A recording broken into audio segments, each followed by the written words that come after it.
ప్రేమ ఒక బంధంగా మారడానికి ఎంతో కాలం పడుతుంది. కానీ వివాహం అనే బంధం మాత్రం తాళి కట్టిన మరుక్షణం నుండి జన్మజన్మల బంధంగా మారుతుంది.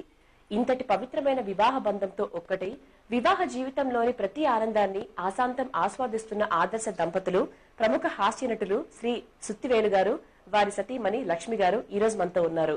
మరి వివాహ బంధానికి సంబంధించి ఎన్నో విషయాలు వారిని తెలుసుకుందాం.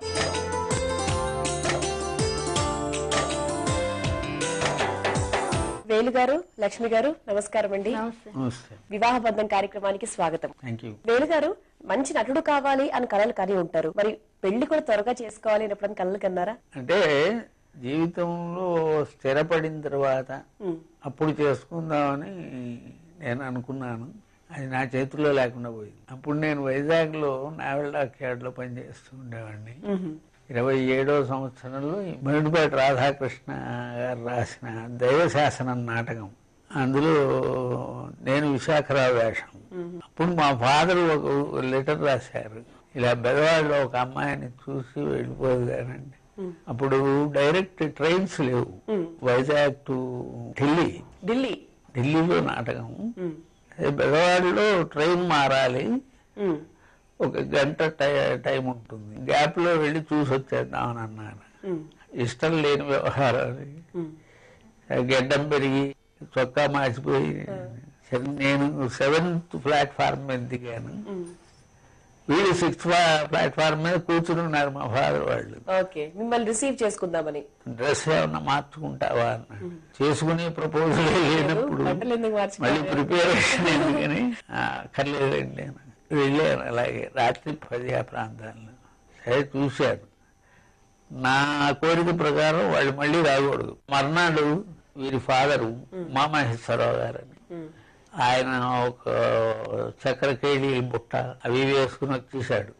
అబ్బాయి మాకు నచ్చాడు, తంబులాలు ఎప్పుడు పెట్టుకున్నామని. అసలు అప్పుడు మీ రియాక్షన్ ఏంటండి? అప్పుడు పడిపోయి ఉంటాను నేను.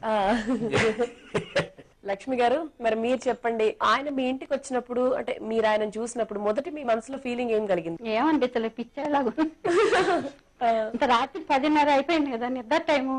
నిద్రలో ఉన్నాను, నేను స్కూల్ టీచర్ చేసేదాన్ని. వాళ్ళేమో ఆ టైంలో వచ్చారు. ఇంకా మరి మా నాన్న ఇప్పుడు పర్లేదమ్మా కూర్చొని, నీకు ఇష్టం అయితేనే చేస్తాను లేకపోతే లేదన్నారు. ఓకే, సరే చూసా, ఏం చేశానో నాకే తెలియదు, ఎందుకంటే రాత్రి 10 గంటలు అయింది. అప్పుడు నెక్స్ట్ డే ఫాదర్ అడిగారు, ఏమ్మా నచ్చాడని. ఏంటి నాన్న అంటే, పెళ్లి కొడుకమ్మా. సరే స్కూల్ కి వెళ్ళిపోయా, మళ్ళీ టీచర్ కదా, పొద్దున్న 6:30కి వెళ్ళిపోవాలి. సరే నాకు కొంచెం దేవుడు ఇది ఎక్కువ. వీళ్ళు పూలు తీసుకొచ్చారు, ఫోటోలో పువ్వు పడితే చేసుకుంటాం లేకపోతే చేసుకోని అని చెప్పేసి వెళ్ళిపోయా.